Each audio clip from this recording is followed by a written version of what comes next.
नमस्कार, 65 साल 65 कमाल हमारे इस खास शो में आपका स्वागत है। आपके साथ मैं हूं सुमित अवस्थी। 65 साल का हमारा आजाद भारत, 65 साल पहले मिली थी हमें आजादी। इन 65 सालों में देश की दिशा बदली और साथ ही देश की तकदीर भी बदल गई। हमने जमीनी हकीकतें बदली और आसमान की ऊंचाइयां नापकर बुलंदियों पर पहुंचे। आज हम अपनी इस खास पेशकश पर दिखाएंगे इन 65 सालों में क्या क्या कमाल हुए।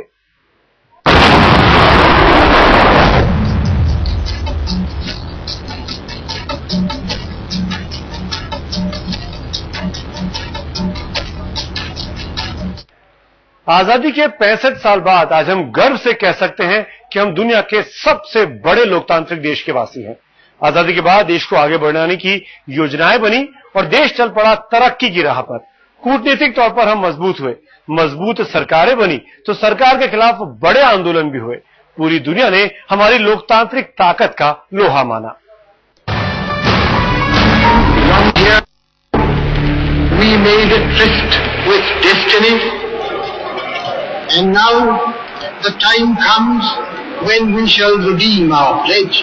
15 अगस्त 1947 जैसे ही घड़ी ने रात के 12 बजे का ऐलान किया, हिंदुस्तान एक स्वतंत्र राष्ट्र बन गया। पंडित जवाहरलाल नेहरू ने आजादी की घोषणा की। ये वो पल था जब लाखों हिंदुस्तानियों का बलिदान रंग लाया और लाल किले की प्राचीर पर करोड़ों भारतीयों की उम्मीद और स्वाभिमान का तिरंगा लहरा गया। सैकड़ों सालों की गुलामी के बाद हिंदुस्तान ने आजाद हवा में सांस ली। The next big event of Republic Day is 26 जनवरी 1950 जब आजाद हिंदुस्तान में लागू हुआ अपना संविधान और जब भारत बना रिपब्लिक नेशन। इस तारीख को संविधान लागू करके दरअसल 26 जनवरी 1930 की याद को इज्जत बख्शी गई, क्योंकि इस दिन भारत ने ब्रिटिश हुकूमत के खिलाफ पूर्ण स्वराज्य का नारा बुलंद किया था। after nearly 200 years of British rule. Bharat के पहले प्रधानमंत्री पंडित जवाहरलाल नेहरू की अगुवाई में 1 अप्रैल 1951 को संसद में पहली पंचवर्षीय योजना पेश हुई। इसमें सबसे ज्यादा अहमियत कृषि क्षेत्र को दी गई। 1956 तक चली पहली पंचवर्षीय योजना का बजट लगभग 206 अरब रुपए था और लक्ष्य था जीडीपी में 2.1% का विकास। आजाद भारत में लोकसभा के लिए सबसे पहला आम चुनाव 25 अक्टूबर 1951 से लेकर 21 फरवरी 1952 के बीच हुआ। इस ऐतिहासिक चुनावी जश्न में 45.7% मतदाताओं ने हिस्सा लिया। कुल डाले गए वोट का लगभग 45% इंडियन नेशनल कांग्रेस के हक में गया और लोकसभा की 489 सीटों में 364 पर कांग्रेस का कब्जा हो गया। पंडित जवाहरलाल नेहरू आजाद भारत के सबसे पहले प्रधानमंत्री बने। 19 दिसंबर 1961 ये वो दिन था जब भारतीय फौजों ने गोवा को लगभग 451 साल बाद पुर्तगालियों के चंगुल से सिर्फ 48 घंटे में आजाद करवा लिया। हालांकि 1950 से भारत सरकार पुर्तगालियों से गोवा की आजादी को लेकर बातचीत कर रही थी। 1928 से गांधीवादी तरीके से गोवा के कुछ लोग आजादी की जंग लड़ रहे थे। आखिरकार भारतीय सेना ने हमला किया और गोवा को आजाद करवा लिया। साल 1966 इस साल भारत को मिली उसकी पहली और अब तक की आखिरी महिला प्रधानमंत्री Shrimati Indira Gandhi. It is my duty to see that nothing is done anywhere in any corner of the world which can cast any reflection on this character. प्रधानमंत्री लाल बहादुर शास्त्री की अचानक मौत के बाद इंदिरा गांधी को देश का प्रधानमंत्री बनाया गया था। इस जिम्मेदारी से पहले वो लाल बहादुर शास्त्री के कैबिनेट में सूचना और प्रसारण मंत्री थी। वो लगातार 1966 से 1977 और फिर 1980 से 1984 तक भारत की प्रधानमंत्री रही।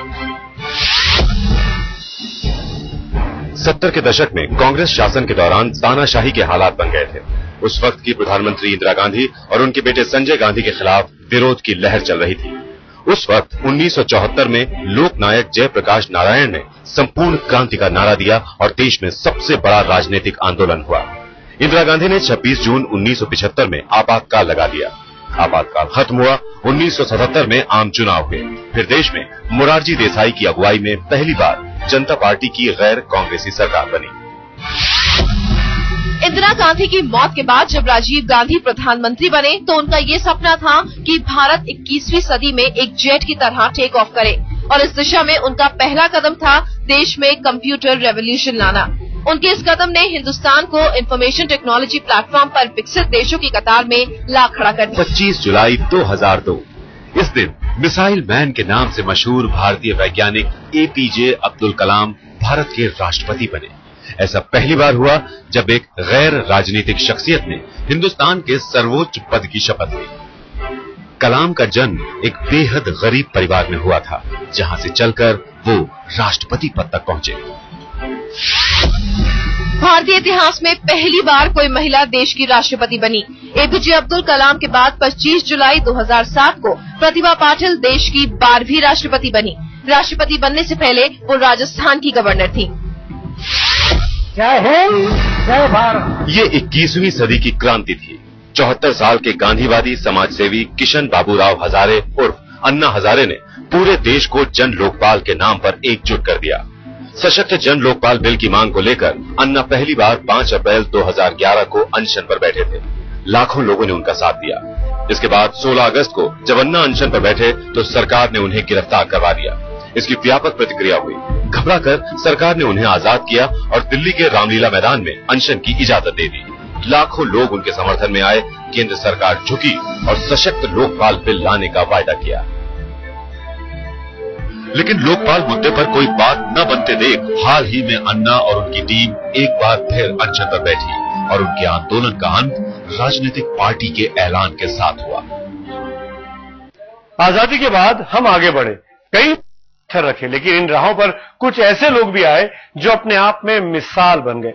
अपने काम से इन लोगों ने देश की आन बान शान बढ़ाई और दुनिया ने इनको झुककर सलाम किया। आज हिंद को नाज है ऐसी हस्तियों पर।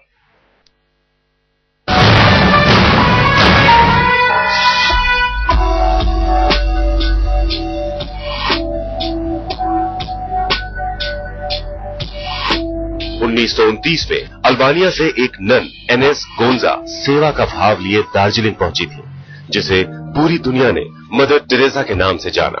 मदर टेरेसा ने 1950 में पहले मिशनरी ऑफ चैरिटी की स्थापना की। उन्होंने गरीबों की सेवा की मिसाल कायम की और उन्हें नोबेल शांति सम्मान और भारत रत्न से भी नवाजा गया।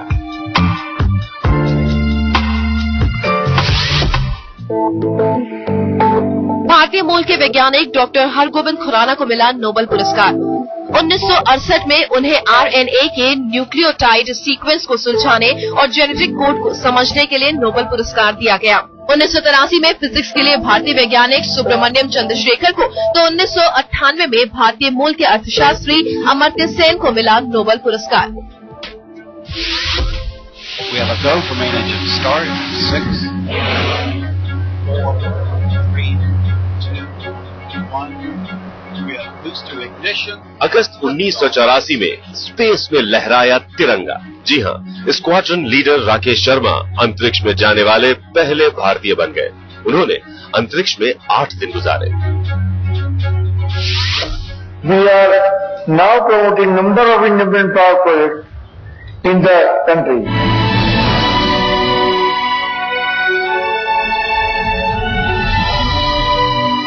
धीरूभाई अंबानी हिंदुस्तान के वो बिजनेसमैन थे जिन्होंने व्यापार की तहजीब और तकदीर बदल कर रख दी। शेयर बाजार की तस्वीर बदली। एक पेट्रोल पंप पर पेट्रोल भरने वाले कर्मचारी से लेकर बिजनेस टाइकून बनने का सफर तय किया था धीरूभाई अंबानी ने। उन्हीं का प्रताप है कि उनके दोनों बेटों मुकेश और अनिल अंबानी का नाम दुनिया के सबसे अमीर लोगों की लिस्ट में शुमार है।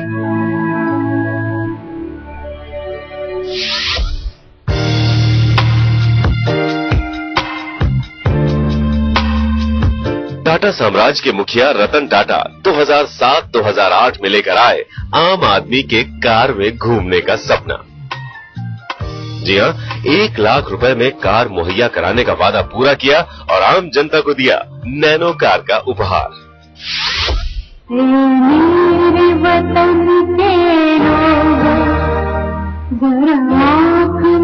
दुनिया भर में सबसे ज्यादा गीत रिकॉर्ड करने वाली गायिका के रूप में Guinness book of world record में दर्ज हुआ हमारी लता ताई का नाम। तेरा याद करो पगलानी, मेरे वतन के लोगों, मेरी आवाज़।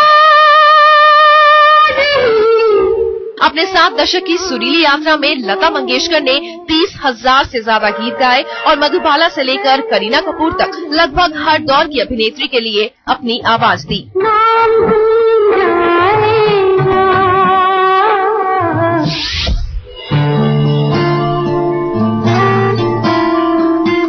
क्रिकेट की दुनिया का भगवान भारत में जन्मा।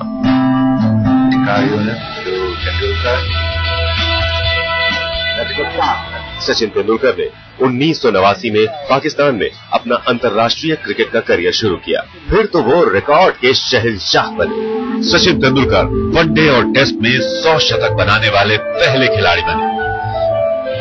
वनडे क्रिकेट इतिहास में पहला दोहरा शतक बनाने का रिकॉर्ड भी सचिन के ही नाम है। हाल ही में वो राज्यसभा के सांसद बनने वाले पहले क्रिकेटर भी बने। 1969 में एक फिल्म बनी जिसका नाम था 7 हिंदुस्तानी। इस फिल्म में एक झलक मिली उस अभिनेता की जो आगे चलकर भारतीय सिनेमा का सबसे बड़ा सितारा बनने वाला था, अमिताभ बच्चन।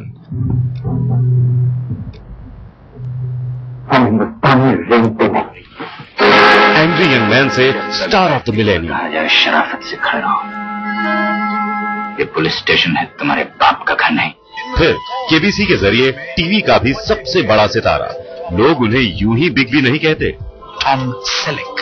आखिर उनसे बड़ी फैन फॉलोइंग दुनिया में शायद ही किसी की हो। 65 सालों में बहुत कुछ बदला। पायदान दर पायदान हिंदुस्तान कामयाबी और तरक्की की सीढ़ियां चढ़ता गया। शिक्षा, मेडिकल विज्ञान और तकनीक में हम विकसित देशों की बराबरी पर जा पहुंचे। लोकतंत्र में जनता को हक मांगने का रास्ता मिला तो हक भी मिला। जिंदगी बदली तो जीने का अंदाज भी बदल गया।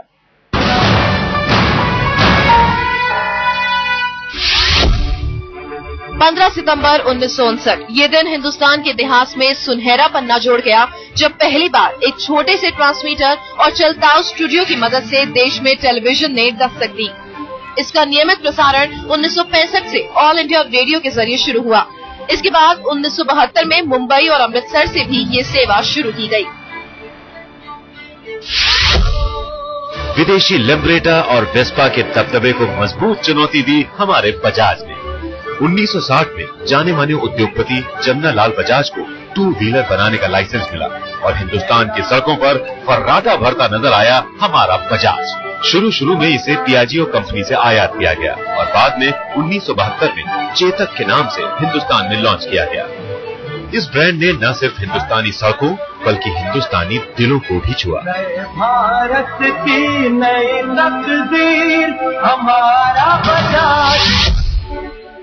एम्बेसडर और फिएट का दौर भी था और देश की सड़कों पर दस्तक दी मारुति ने, जो देखते ही देखते देश की धड़कन बन गई। 1983 में संजय गांधी के सपने से जन्म हुआ मारुति 800 का 2004 तक मारुति देश की सबसे ज्यादा बिकने वाली कार रही।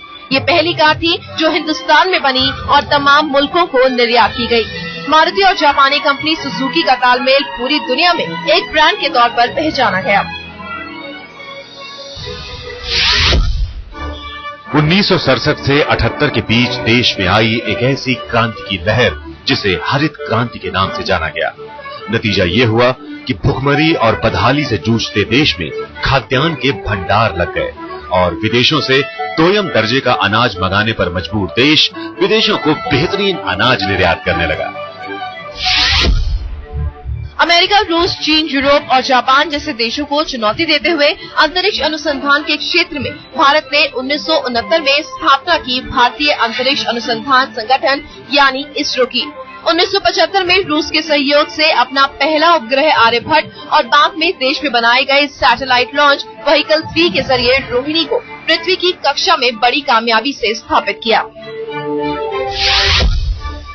देश में आर्थिक विकास या आर्थिक आजादी का दौर वास्तव में शुरू हुआ 1969 से, जब उस वक्त की प्रधानमंत्री इंदिरा गांधी की पहल पर बैंकों के राष्ट्रीयकरण की शुरुआत हुई।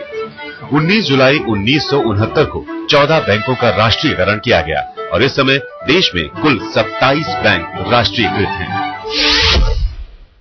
1982, वो ऐतिहासिक साल जब एकाएक टीवी की काली सफेद दुनिया में रंग ही रंग बिखर गए।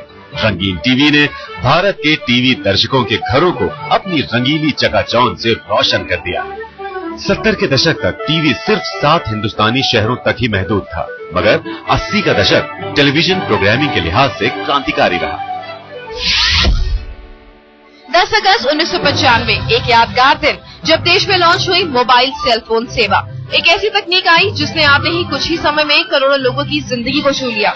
इस सेवा के तहत पहली कॉल हुई गृह ज्योति बसु और दिल्ली में तत्कालीन संचार मंत्री सुखराम के बीच। आज चाहे आम रिक्शा चालक या मजदूर, हर कोई मोबाइल है। अगस्त 1995, जब देश की आवाम को इंटरनेट पर विचारों की अभिव्यक्ति का अधिकार मिला, भारत में इंटरनेट सेवाओं की शुरुआत की विदेश संचार निगम लिमिटेड ने। ये सेवा शुरू में 6 मेट्रो शहरों में लॉन्च की गई। अपने लॉन्च के साथ ही देश में इंटरनेट कैफे की जैसे बाढ़ सी आ गई और पहला इंटरनेट कैफे खुला मुंबई के एक होटल में। आज इंटरनेट जिंदगी का अहम हिस्सा बन गया है। अब कोई भी सरकारी संस्था, नेता या अधिकारी देश के आम नागरिक की नजरों और सवालों से नहीं बच सकते, क्योंकि 15 जून 2005 से देश में लागू हो चुका है सूचना का अधिकार एक्ट। इस कानून के तहत अब आम नागरिक किसी भी सरकारी संस्था या सरकार से संबद्ध व्यक्ति से किसी भी सूचना की जानकारी मांग सकता है। इस कानून में ये भी व्यवस्था है कि मांगी गई जानकारी हर हाल में 30 दिन के भीतर मुहैया कराई जाए। 1984 में कोलकाता में सपनों की मेट्रो हकीकत बनकर दौड़ी। 1970 में इसका ताना बाना बुना गया और जिम्मेदारी संभालने वाले कुछ अहम लोगों में थे इंडियन रेलवे के डिप्टी चीफ इंजीनियर ई श्रीधरन।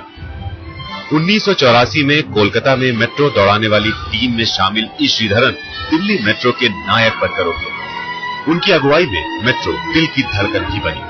रेलवे से रिटायर्ड श्रीधरन की ही देखरेख में 2002 में दिल्ली वालों को मेट्रो का तोहफा मिला। हिंदुस्तान की सीमाएं सटी हैं पाकिस्तान और चीन से। वक्त के साथ हमारी सेना की ताकत बढ़ी। पड़ोसियों ने हमारा इम्तिहान भी लिया। पाकिस्तान को हमने 2 बार घुटने टेकने पर मजबूर किया। कारगिल और एलओसी की दूसरी चोटियों पर गुस्ताखी करने वाले भाड़े के आतंकियों और उनका समर्थन कर रही पाकिस्तानी सेना को हमने मार भगाया।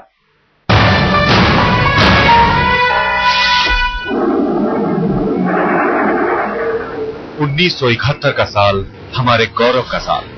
पाकिस्तान को हराकर हमने कायम किया दुनिया में दबदबा। उस वक्त पूर्वी पाकिस्तान के लोगों पर पाकिस्तानी सेना का कहर टूट रहा था। शेख मुजीबुर रहमान की अगुवाई में मजलूमों ने भारत से आजादी की लड़ाई में साथ मांगा। पाकिस्तान ने हिमाकत की तो हमने करारा जवाब दिया। हिंदुस्तान ने कराची तक घुसकर पाकिस्तानी सेना को निस्तनाबूद किया। बांग्लादेश अलग देश बना। पाकिस्तानी सेना के 90,000 सैनिकों ने भारतीय सेना के सामने सरेंडर किया। ये पूरी दुनिया का सबसे बड़ा सरेंडर था। इससे पहले भी भारत ने पाकिस्तान को 1965 में हराया था।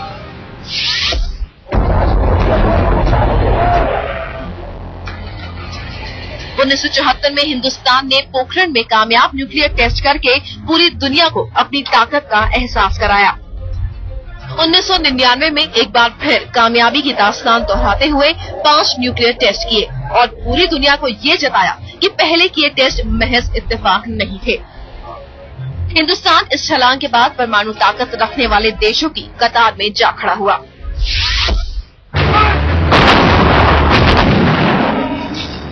उन्नीस 1999 में पाकिस्तान के नापाक इरादे एक बार फिर जंग की शक्ल में सामने आए।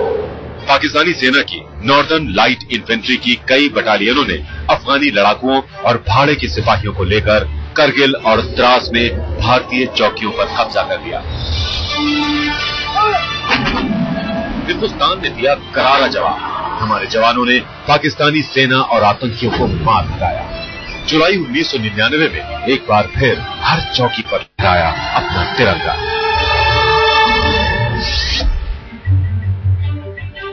जनवरी 2002 में हिंदुस्तान ने अपने परमाणु कार्यक्रम को और आगे बढ़ाते हुए परमाणु हथियार ले जाने वाली अग्नि बैलिस्टिक मिसाइल का परीक्षण किया। मिसाइल की मारक क्षमता 3000 किलोमीटर से भी ज्यादा है। इस मिसाइल को अग्नि 4 का नाम दिया गया। अब बात क्रिकेट की।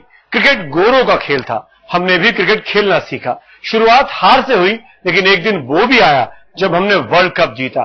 टीम इंडिया के सितारे बुलंद हुए और कई करिश्माई खिलाड़ी हमें मिले। जिस खेल में हम नौसिखिए थे, उस खेल के हम शहंशाह बने। क्रिकेट की दुनिया का केंद्र बन गया हिंदुस्तान।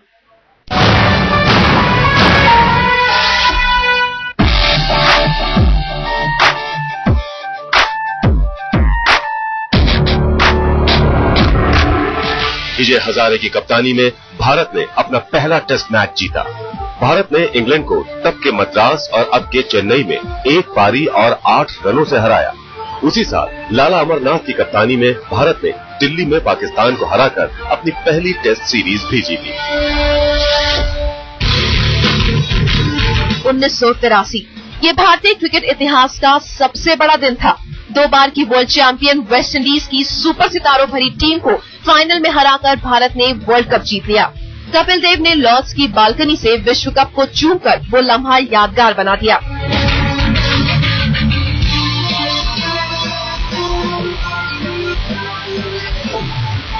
ये कामयाबी पिछले साल दोहराई महेंद्र सिंह धोनी ने, जब टीम इंडिया ने मुंबई में श्रीलंका को हराकर 2011 का वर्ल्ड कप जीत लिया।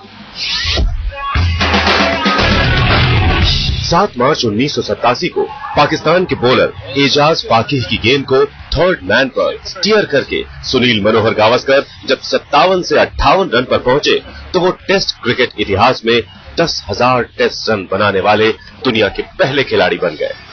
गावस्कर ने ही पहली बार सर डॉन ब्रैडमैन के 29 शतकों का रिकॉर्ड तोड़ा और 34 शतक बनाए।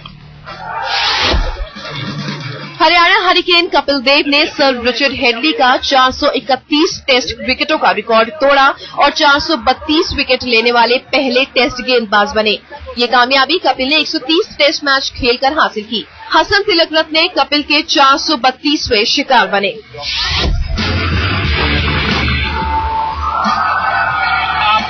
There it is. Huge 6. 300. Pakistan के खिलाफ मुल्तान में टेस्ट मैच में तूफानी बल्लेबाज वीरेंद्र सहवाग ट्रिपल सेंचुरी बनाने वाले पहले भारतीय खिलाड़ी बने।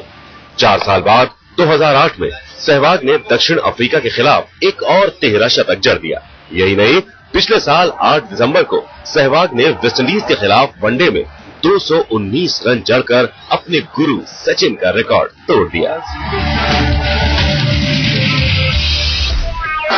India, the world T20 champions. 24 सितंबर 2007 को भारत ने पहला T20 विश्व कप जीता। दनादन क्रिकेट के पहले विश्व कप के फाइनल में पाकिस्तान को हराकर भारत ने धोनी की कप्तानी में ये चैंपियनशिप जीत ली। Then, just kept disappearing. 2007 T20 विश्व कप के एक मैच में इंग्लैंड के खिलाफ युवराज सिंह ने वो कर दिखाया जो क्रिकेट में सिर्फ कभी कभी ही होता है। इंग्लैंड के तेज गेंदबाज स्टुअर्ट ब्रॉड की एक ओवर की 6 गेंदों पर युवराज ने लगातार 6 छक्के लगाए।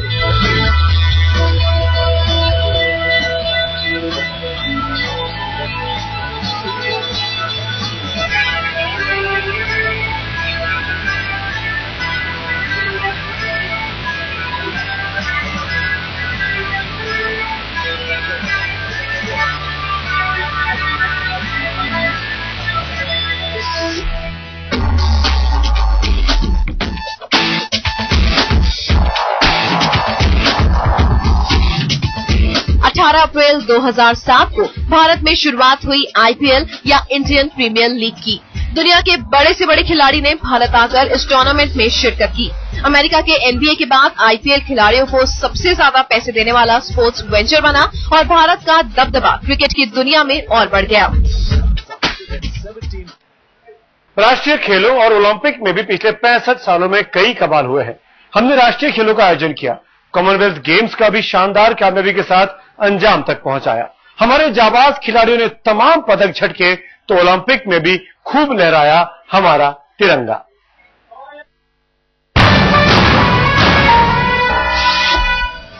उन्नीस में दिल्ली में हुए पहले एशियन गेम्स। 4 से 11 मार्च तक चले एशियन गेम्स में 11 देशों से आए 459 प्रतियोगियों ने हिस्सा लिया। 55 पदकों के साथ भारत पदक तालिका में दूसरे स्थान पर रहा। जापान ने बाजी मारी। 1982 में दिल्ली में एक बार फिर एशियन गेम्स हुए। 33 मुल्कों ने हिस्सा लिया और 147 स्पोर्टिंग इवेंट्स हुए। 1975 में भारत ने पहली बार हॉकी का वर्ल्ड कप जीता। कुआलालंपुर में हुई इस चैंपियनशिप में भारत ने अजीतपाल सिंह की कप्तानी में पहले हाफ में पाकिस्तान से 0-1 से पिछड़ने के बाद ये मुकाबला 2-1 से जीत लिया। 1980 भारतीय स्पोर्ट्स के लिए लकी साल साबित हुआ। इंडियन हॉकी टीम ने मॉस्को ओलंपिक्स में गोल्ड हासिल किया। इसके साथ साथ प्रकाश पादुकोण ने ऑल इंग्लैंड बैडमिंटन प्रतियोगिता जीती। ग्रैंड मास्टर विश्वनाथन आनंद ने वर्ल्ड चेस चैंपियनशिप जीती। आनंद के दांव पेचों ने शतरंज की बिसात पर भारत का परचम बुलंद कर दिया। लॉन टेनिस के इतिहास में भारत ने भी अपना लोहा मनवा लिया।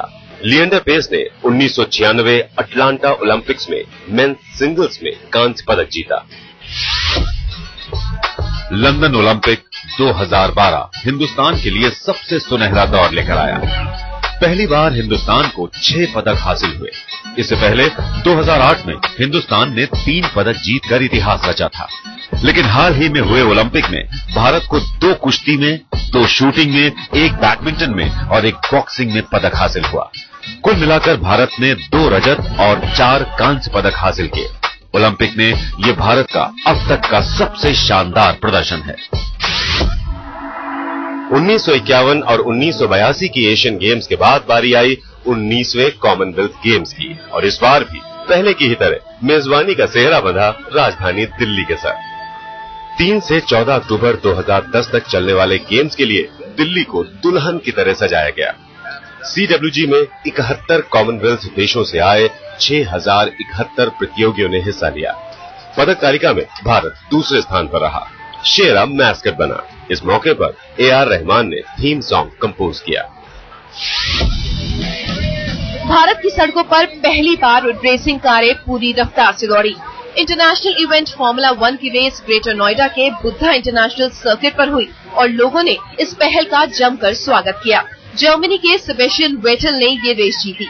रेसिंग ट्रैक को $400 मिलियन की लागत से तैयार किया गया। 12 अगस्त 2012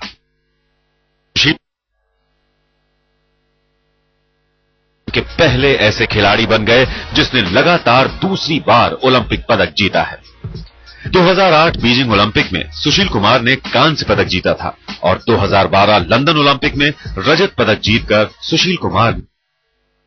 सुशील से पहले ये कारनामा किसी भी भारतीय ने नहीं किया है।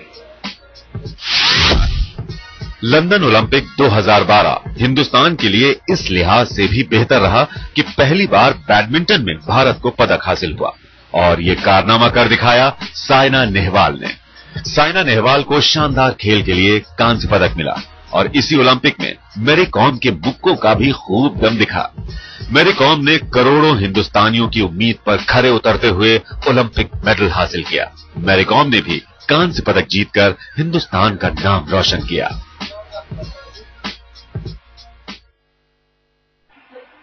भारत में फिल्में बननी तो आजादी के बहुत पहले ही शुरू हो गई थी, लेकिन पिछले 65 सालों में हमारा सिनेमा पायदान दर पायदान मजबूत होता गया। कहानी, गीत, संगीत में हम बेजोड़ साबित हुए तो हमारी फिल्मों ने 7 समंदर पार भी लहराया कामयाबी का तिरंगा।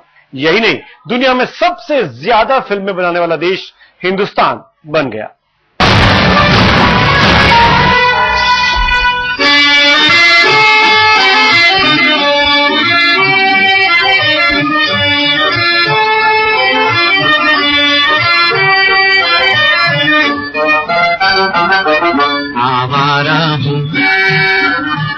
हमारा प्यारा आवारा अपनी अलमस्त चाल में चलता हुआ न जाने कितनी सरहदें लांघ गया। आवारा हूँ, आवारा हूँ। 1951 में आई शोमैन राज कपूर की इस फिल्म ने हिंदुस्तान ही नहीं 7 समंदर पार रूस में भी अपना जलवा बिखेरा।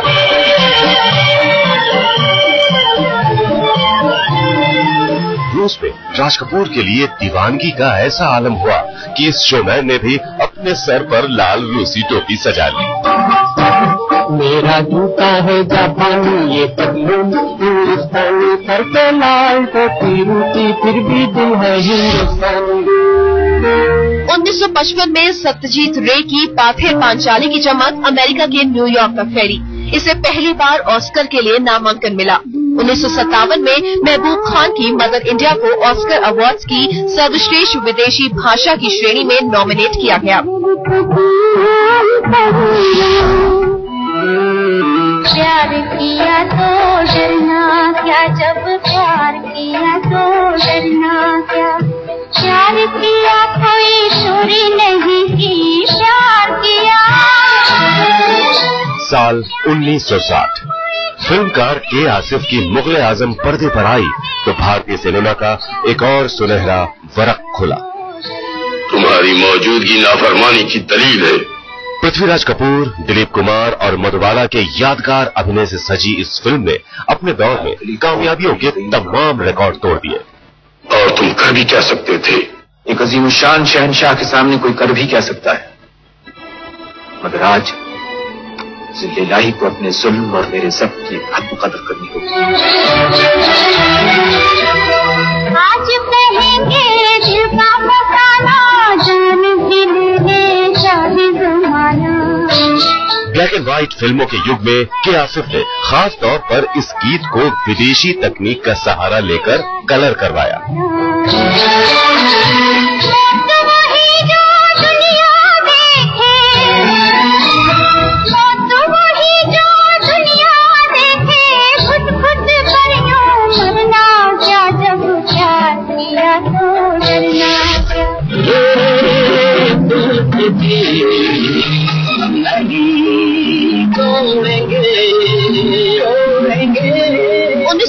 में हिंदी सिनेमा के नए नवेले सुपरस्टार अमिताभ बच्चन, धर्मेंद्र, हेमा मालिनी, अमजद खान और संजीव कुमार के नायाब अभिनय में सजी रमेश सिप्पी की फिल्म शोले उस दौर तक सबसे ज्यादा कमाई वाली फिल्म साबित हुई।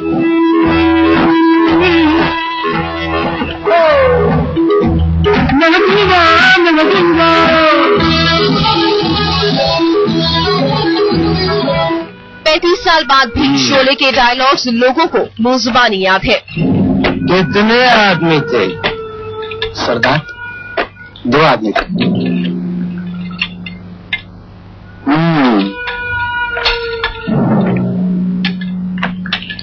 2 आदमी। के बच्चों खाओ खाओ। खैर मैं तो नर्क जाऊंगा, पर तुम्हारी मौत का पाप नहीं लूंगा अपने सर। वो तो सिर्फ ईश्वर जाने कौन नरक जाएगा। मैंने हत्या की है। साल 1983 भारतीय स्वतंत्रता संग्राम के महानायक महात्मा गांधी पर ब्रिटिश निर्माता निर्देशक सर रिचर्ड एटनबरो की फिल्म गांधी। उन्होंने काट डाला। गांधी के लिए भारत की भानु अथैया को मिला सर्वश्रेष्ठ कॉस्ट्यूम डिजाइनिंग का ऑस्कर अवार्ड। मुसलमानों ने इसे वोट दिया। 20वीं शताब्दी के बेहतरीन फिल्मकारों में शुमार सत्यजीत रे को सिनेमा में योगदान के लिए 1992 में भारत रत्न से नवाजा गया और इसी साल उन्हें ऑस्कर का लाइफ टाइम अचीवमेंट अवार्ड भी दिया गया। मेहंदी लगा के रखना। यशराज की फिल्म दिलवाले दुल्हनिया ले जाएंगे से शुरू हुआ फिल्मों के शॉर्ट नेम का सिलसिला। 1995 में आई निर्देशक आदित्य चोपड़ा की यह फिल्म नौजवानों में आज भी DDLJ के नाम से मशहूर है। तुझे देखा तो ये जाना सनम। मुंबई के मराठा मंदिर थिएटर में यह फिल्म 17 सालों से चल रही है, जो वर्ल्ड रिकॉर्ड है। तुझे देखा तो ये जाना सनम। भारतीय सिनेमा पर्दे में रहा भारतीय सौंदर्य जब पर्दे से बाहर आया तो दुनिया पर छा गया। रीता फारिया और जीनत अमान ने शुरुआत की तो सुष्मिता सेन और ऐश्वर्या राय ने दुनिया पर चलाया अपनी खूबसूरती का जादू। ग्लैमर की दुनिया की वो हस्तियां भी हिंदुस्तान आई जिनकी एक एक झलक पाने के लिए जमाना दीवाना था।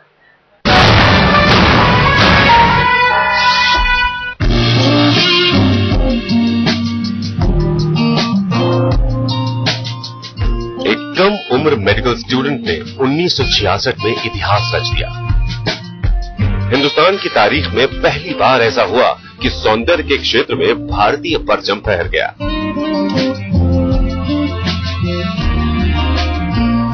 रीटा फारिया ने लंदन में हुई मिस वर्ल्ड प्रतियोगिता जीत ली।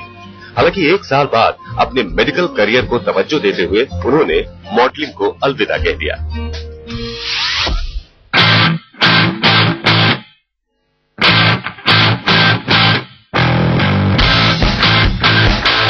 First runner-up is Miss Colombia. That means Sushmita Sen, Miss India. You are the new Miss Universe. 1994 में सुष्मिता सेन मिस यूनिवर्स बनने वाली पहली भारतीय महिला बनी।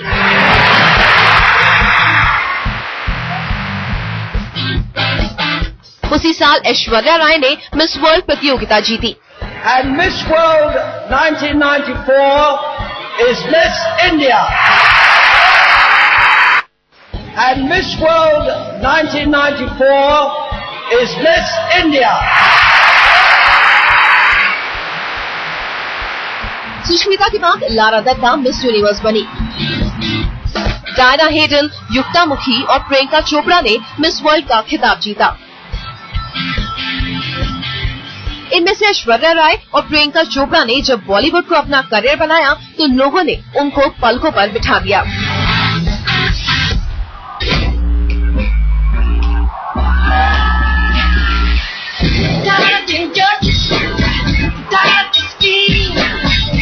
उन्नीस 1996 पॉप किंग माइकल जैक्सन जब अपने हिस्ट्री टूर के तहत भारत आए तो उनके चाहने वालों में दीवानगी देखने लायक थी। जैक्सन मुंबई में बाल ठाकरे से मिलने उनके घर भी गए।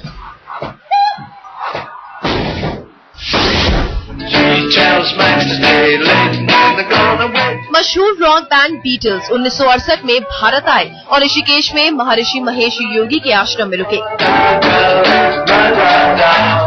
बीटल्स का यहाँ आने का मकसद महेश योगी की मशहूर ट्रांसेंडेंटल मेडिटेशन की ट्रेनिंग लेना था। बीटल्स महर्षि महेश योगी को अपना गुरु मानते थे।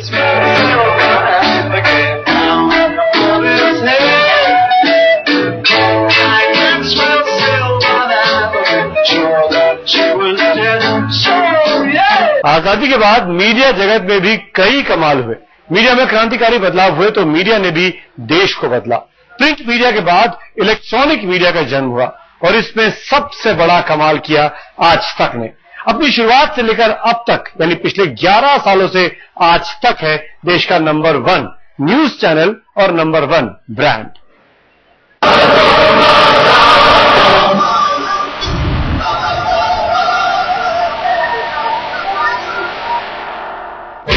यही मुकाम हासिल करना मकसद जब बात खबरों की पिछले 11 सालों में आज तक में मुहावरा करना है।